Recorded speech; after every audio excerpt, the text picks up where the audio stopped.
ওই ছেলেটা বা মেয়েটা বাচ্চাগুলো একটু স্বাস্থ্য ভালো দেখা যায়, দেখতে ভালো লাগে।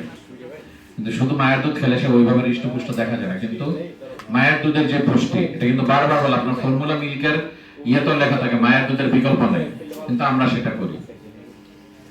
একদম আমাদের যারা শিক্ষিত মানুষ তারাও এটা করে, আমরা দেখেছি ডাক্তারদের ছেলে মেয়েরা তাদের ক্ষেত্রে এই কাজটা করা হয় না।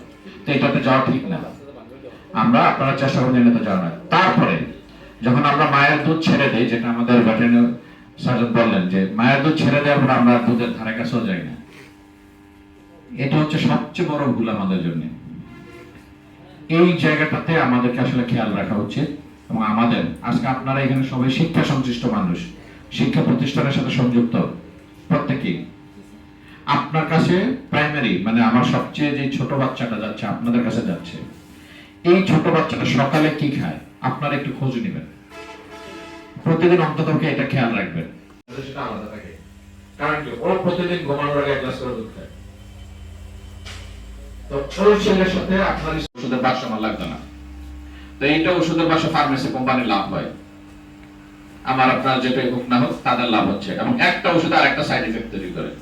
এটা ওই জায়গাটা থেকে যেটা হয় যে দুধটা যদি খাওয়া আমরা চালু থাকে সকলের একদম ছোট থেকে।